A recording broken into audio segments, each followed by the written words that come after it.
Et bienvenue dans cette nouvelle vidéo. Aujourd'hui on va parler de bullet journal et j'ai décidé de vous montrer les différents thèmes que j'ai réalisés pour l'année 2019 parce qu'en fait moi je suis toujours en déche de thèmes pour mon bullet journal et je me suis dit de vous montrer toutes mes idées, ce serait pas mal, ça pourrait vous inspirer. Du coup pour commencer l'année 2019 j'ai d'abord fait une page avec juste 2019, voilà.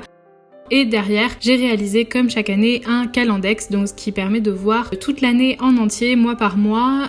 Voilà, ça me permet de noter les jours fériés, de voir à peu près comment se disposent les semaines. Et moi, personnellement, j'ai rajouté les petites lunes que vous voyez à l'écran, qui me permettent de voir les cycles de la lune, donc les nouvelles lunes et les pleines lunes. Ensuite, j'ai décidé de réaliser 2 doubles pages pour noter mes mois plus en détail, donc c'est-à-dire qu'il y a 6 mois par double page et ça me permet de noter les rendez-vous en avance. Par exemple, quand on est au mois de mai et que j'ai rendez-vous au mois d'octobre, je peux le noter. Ça a été super pratique, je pense que je referai ça pour l'année prochaine. En plus, chaque mois a une couleur et je trouvais ça super sympa, donc j'ai beaucoup aimé le principe. Ensuite, j'ai réalisé une double page où je note mes films, les films que j'ai vus, les séries que j'ai vues et les livres que j'ai lus. Alors j'avoue que je suis pas hyper assidue sur cette page-là, mais je trouvais ça intéressant de pouvoir noter dès que j'ai fini un livre pour voir à peu près combien j'en lis dans l'année. Bon là, il m'en manque peut-être 2, mais voilà. Ensuite, on passe à ma page préférée à mon avis de ce début 2019, qui est la page des anniversaires. Je déteste la façon dont j'ai noté anniversaire en haut de la page, je n'aime pas du tout l'écriture, mais j'adore le principe d'avoir des ballons pour chaque mois, que le mois soit noté sur la ficelle et que les anniversaires soient notés à côté, comme ça j'en oublie aucun, c'est super pratique. Et enfin on arrive au premier mois, donc qui était le mois de janvier, c'est ma couverture préférée de tous les mois de l'année 2019. Malheureusement, quand j'ai réalisé le mois de janvier était déjà bien entamé, donc vous allez le voir, la page suivante en fait commence au 18 janvier. Et en fait j'ai fait que cette page là parce que le mois était quasiment fini et ça ne servait à rien que je fasse d'autres pages. Donc vous voyez qu'on a toujours cette même présentation des mois, c'est-à-dire à l'horizontale, on va mieux le voir sur les mois qui suivent.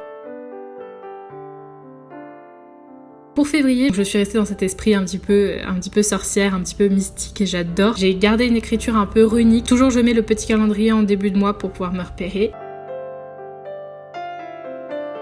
Et voici la vision du mois en entier à l'horizontale, comme je vous l'ai dit. Moi je ne réalise pas de petits carrés, je trouve que ça bride un petit peu, ça fait trop strict. Et je mets des traits pour les week-ends. Le dimanche je fais un gros trait, le samedi je fais un petit trait, comme ça me permet de repérer les week-ends beaucoup plus facilement. Et je reporte aussi tous les anniversaires, je fais un petit cadeau et j'écris le prénom de la personne à côté, comme ça je m'en souviens. Et je trouve que pour écrire c'est hyper pratique cette présentation là, donc je l'ai conservée pour tous les mois et je pense que je la conserverai jusqu'à la fin de l'année en tout cas. Ensuite vous allez voir, les premiers mois sont tous disposés de la même façon. J'ai sur la page de gauche une page Work parce que je suis à la recherche d'un emploi et donc j'avais besoin d'une page où noter mes candidatures, etc. Sur la droite j'ai fait un tracker mais je ne suis pas du tout assidue au tracker. C'est un tracker d'habitude mais vous allez voir par la suite je l'ai supprimé rapidement.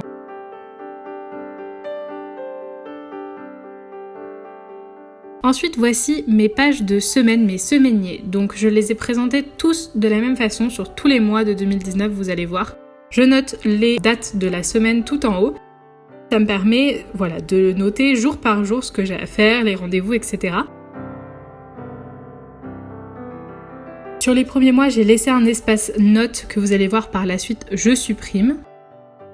Et voilà, toutes mes pages sont organisées de cette façon-là. En fait, je trouve ça pratique parce qu'on a la vue de la semaine assez rapide, d'un coup d'œil, et j'ai assez de place pour écrire, par exemple, si je dois faire plusieurs choses dans la journée, j'ai assez de place en fait en hauteur. Le mois de mars, je pense que c'est une de mes couvertures préférées après celle de janvier.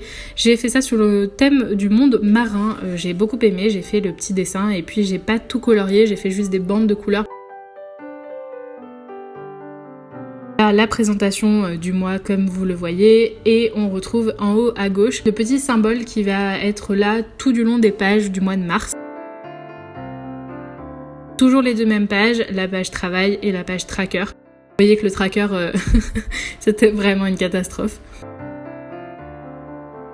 Ensuite, sur la page de gauche, je devais rajouter quelque chose parce que le début du mois de mars commençait par 3 jours. J'ai décidé de rajouter idée du mois, mais en fait, je l'ai pas du tout rempli. Et du coup, j'ai repris le petit symbole de la vague et je l'ai décliné sur toutes mes semaines.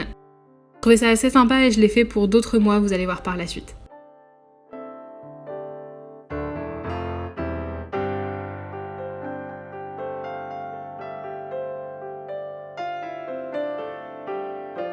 Si ce mois-ci c'est le mois d'avril, je trouve cette couverture absolument trop chou et c'est une couverture que j'ai réalisée en m'inspirant d'un thème de Margot de la chaîne Les Astuces de Margot. Et en plus mon petit chat à moi est noir donc j'ai beaucoup aimé ce thème là d'avril. J'ai fait plein de petites papates partout et puis vous allez voir il y a aussi des arêtes de poisson derrière.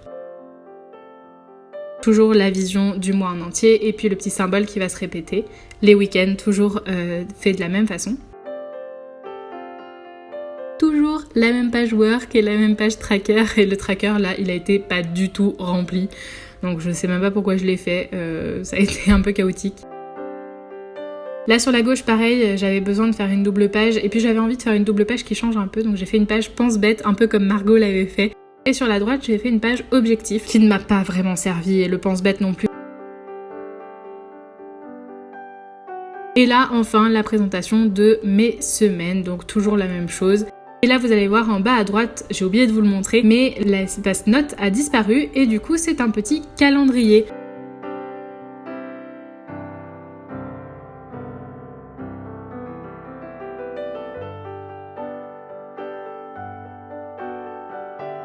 Et enfin, en tout dernier, comme ça se terminait sur une page de gauche et que moi j'ai besoin que ma double page soit vierge quand je commence un nouveau mois, j'ai réalisé une page réalisation pour noter toutes les réalisations que j'avais fait dans le mois, mais ça m'a pas vraiment servi. Et voici le mois de mai, le mois végétal, on va dire ça comme ça. J'ai fait des petits végétaux qui pendent par des ficelles avec des petites lampes. J'aime beaucoup cette thématique-là, un peu verte avec l'écriture doublée. Toujours le même symbole en haut à gauche. Là, idem, j'ai fait les week-ends avec des traits. J'ai pas fait de traits sur les samedis parce que j'ai changé la couleur avec les bulles dans lesquelles sont inscrits les jours. Et ensuite, j'ai aussi fait les jours fériés parce qu'en mai, il y en a beaucoup et je les ai fait d'une autre couleur que les week-ends. Ici, la même page toujours de travail et à droite, plutôt une page objective. Et en fait, je ne l'ai pas remplie, malheureusement. Et enfin, le semainier, on reprend le même thème, donc toujours les végétaux en haut à gauche. Là, cette page-là, il n'y avait pas tous les jours, ça commençait un mercredi. Et puis là, je vous montre enfin le petit calendrier que j'ai oublié de vous montrer tout à l'heure. Et voilà, vous voyez que la première semaine, c'est celle que j'ai surlignée et c'est la semaine actuelle dans laquelle on est. Donc ça me permet de repérer dans quelle semaine on est au niveau du mois.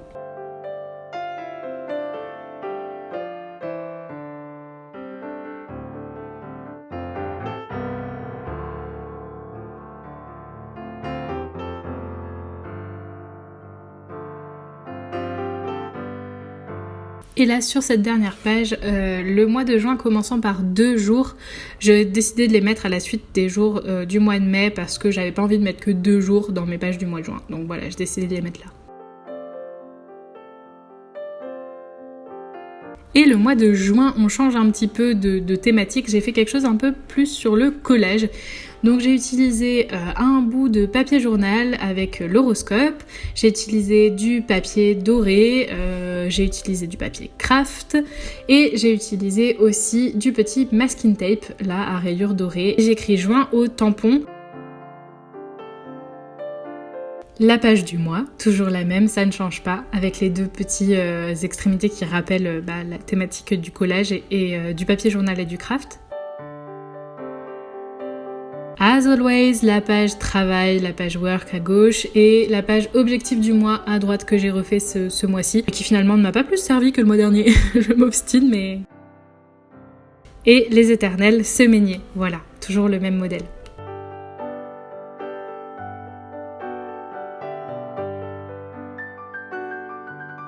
Avec le petit calendrier en bas à droite.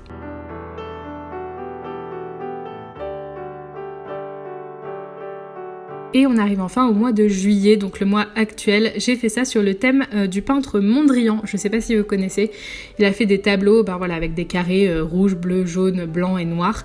Et j'ai voulu faire sur le même thème. J'ai trouvé ça sur Pinterest, je vous mettrai l'épingle dans la barre d'infos si ça vous intéresse. Voici donc la vision du mois avec toujours le petit motif en haut à gauche, les week-ends toujours avec des traits, comme ça me permet de les repérer. Et ici à gauche, j'ai fait une page pour ma petite entreprise parce que je suis auto-entrepreneur depuis peu. J'en parle d'ailleurs un petit peu sur ma chaîne. Si tu n'as pas vu la vidéo, je te la mets dans le petit. Tu peux cliquer et aller la voir. Voilà, ce sera toute une série sur l'auto-entrepreneuriat. Et à droite, j'ai refait un tracker, mais qui pour l'instant reste bien vide quand même, hein.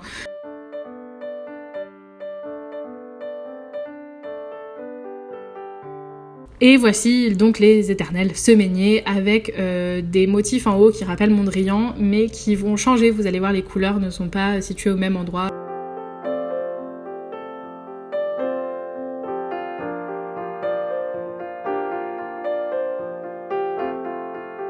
Vous aurez vu que mon bullet journal est relativement vide en fait dans son ensemble. Il y a très peu de choses que j'ai remplies, mais pourtant je continue à m'obstiner à faire un bullet journal. Je trouve que c'est une bonne façon d'exprimer sa créativité, de faire un bullet journal, même si on ne le remplit pas et même si on n'est pas assidu. Moi j'adore mon rendez-vous bullet journal tous les mois, à choisir ma thématique, à crayonner ma thématique sur mon bugeot. Et même si je le remplis pas et que je trouve ça toujours aussi chronophage, et ben je trouve que c'est intéressant de laisser parler ma créativité comme ça. J'espère que la vidéo vous aura plu et que ça vous aura donné des idées de thèmes. N'hésitez pas à me donner vous aussi vos idées de thèmes dans les commentaires. Et puis on se retrouve très vite pour une prochaine vidéo. À bientôt, ciao ciao.